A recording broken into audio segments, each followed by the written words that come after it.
Channel میں آپ کو خوش آمدید کہتے ہیں۔ جب سے حروف کا سسٹم ختم کیا گیا ہے، نئے نقل کفالہ سسٹم کی بات کی گئی ہے،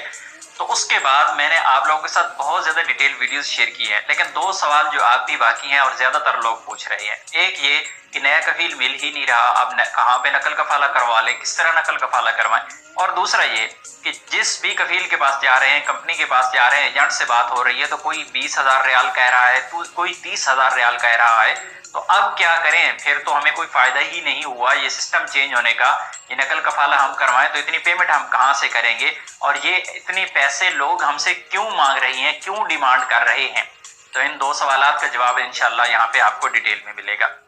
سب سے پہلے ہم بات کریں گے جو زیادہ پیسے ایجنٹ آپ سے مانگ رہے ہیں، یا نئے کفیل مانگ رہے ہیں، یا نئی کمپنی والے۔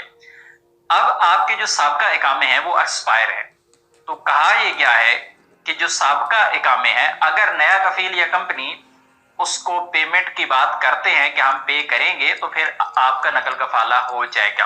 ادروائز 15 دن کے اندر اگر انہوں نے آپ کی فیس پے نہ کی، یعنی آپ کو ریکویسٹ آئی، آپ نے ریکویسٹ ایکسیپٹ کی اور اس کے بعد فیس پیمنٹ نہ ہوئی، تو پھر آپ کا نقل کفالہ کینسل ہو جائے گا، آپ کو دوبارہ سے حروف کا سٹیٹس وہی آ جائے گا، دوبارہ پھر آپ کو نئی ریکویسٹ کہیں پہ سینڈ کرنا پڑے گی۔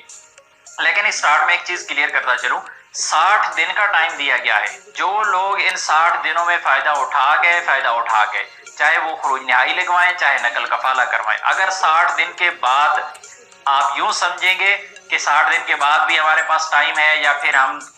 کوشش کرتے رہیں گے، ایسا نہیں ہوگا، پھر آپ کو نقصان اٹھانا پڑے گا۔ 60 دن کے اندر اندر آپ نے جو بھی فیصلہ کرنا ہے، خروج نہائی یا پھر نقل کفالہ۔ اب فیس کی جانب آ جاتے ہیں کہ آپ سے پیسے کیوں مانگے جاتے ہیں۔ تو جو سابقہ آپ کے اقامے ہیں ان کی فیس پے کرنا ہی کرنا ہے۔ اب جن لوگوں کے اقاموں کی فیس نہیں ہے، جن کو اقامہ ایکسپائر ہوئی ہے، اگر سال سے کم ابھی ٹائم ہوا ہے یا سال نہیں ہوا، یا پھر ابھی ان کے اقامے ویلڈ ہیں، تو ان لوگوں کی ہو سکتا ہے اقامہ کی فیس نہ آئے۔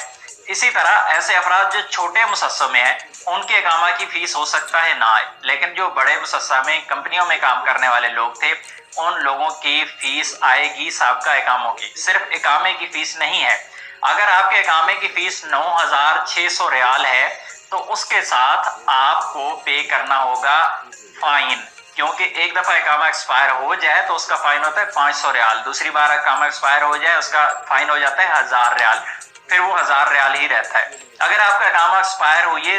2 سال ہو چکے ہیں یا 3 ہو چکے ہیں تو 1000 ریال وہ ایکسٹرا آپ کو پڑتا ہے۔ اسی طرح آپ کے جو 2 اقامے ہیں ان کی فیس بھی آپ کو پے کرنا ہے۔ اسی طرح جب آپ نقل کفالہ کروا رہے ہیں تو نقل کفالہ کی اپنی فیس ہے۔ پہلے جب آپ نقل کفالہ کرواتے تھے تو آپ نقل کفالہ کی فیس 2000 ریال پے کرتے تھے، دوسری بار پھر 4000 آگے بڑھتے جاتے ہیں، تو وہ فیس میں ساتھ میں ایڈ ہو جاتی ہے۔ تو یہ سارے کے سارے ملا کے اگر آپ کا اقامہ کوئی اگر ایکسپائر ہے 3 سال کا، تو یہ ہو سکتا ہے کہ 30,000 ریال سے بھی اوپر چلی جائے۔ تو اصل میں ایشو یہ ہے کہ آپ کے فیس کیوں آ رہی ہے، لوگ آپ سے کیوں ڈیمانڈ کر رہے ہیں، آپ کے اقاموں کی سابقہ اقاموں کی بات ہو رہی ہے، وہ اس وجہ سے۔ اگر کسی بندے کے اقامے کی فیس زیادہ آ رہی ہے تو پھر وہ نقل کفالہ نہ کروائے، آپ نقل کفالے کی جانب جائیں ہی نہ، آپ خروج نہائی کی طرف جائیں، کیونکہ اگر آپ نقل کفالہ کروائیں گے، اتنی پیمنٹ کریں گے تو پھر آپ کا اتنا زیادہ نقصان ہے، بجائے اس کے کہ آپ نقل کفالہ کروائیں، آپ خروج نہائی لگوائیں اور دوبارہ نیا ویزا لگوا لیں، وہ آپ کے لیے بہتر رہے گا۔ اب دوسرا سوال یہ ہے کہ جن لوگوں کو کفیل نئے مل نہیں رہے، کمپنی نہیں مل رہی، کیا کریں؟ تو بھائی آپ کے پاس جو میں نے پہلے بتایا ہے کہ اگر آپ کی فیس زیادہ آ رہی ہے تو پھر تو آپ کو نقل کفالہ کروانا ہی نہیں چاہیے۔ اب کیسے پتہ چلے گا کہ آپ کی فیس زیادہ آ رہی ہے؟ تو جب نئے کفیل کمپنی سے آپ بات کرتے ہیں، آپ کو ریکویسٹ سینڈ کرتے ہیں، تو ان کے سسٹم میں آپ کی سابقہ فیس شو ہو جاتی ہے۔ آپ نقل کفالہ اس سے بات کر لیں پہلے کفیل سے، کمپنی سے، کہ اگر فیس زیادہ آتی ہے تو میرا نقل کفالہ کرنا ہی نہیں ہے، مجھے نقل کفالہ پھر نہیں کرنا، کیونکہ وہ پیمنٹ میں نہیں پے کر سکتا، وہ زیادہ اگر ہے تو فیس تو آپ کو اس طرح پتہ چل جائے گی۔ اب جو کفیل ڈھونڈ رہے ہیں نا، جن کو کفیل نہیں مل رہا ہے، تو بھائی کفیل آپ نے ڈھونڈنا ہے، آپ نے 60 دن آرام سے نہیں بیٹھنا ہے۔ 24 اکتوبر کو یہ اعلان ہوا ہے اور یہ تقریباً 21-22 دسمبر تک آپ کے پاس ٹائم ہے۔ آپ کے دوست، جاننے والے، مختلف کمپنیوں میں کام کرنے والے، آزاد کام کرنے والے، کفیلوں کے ساتھ کام کرنے والے،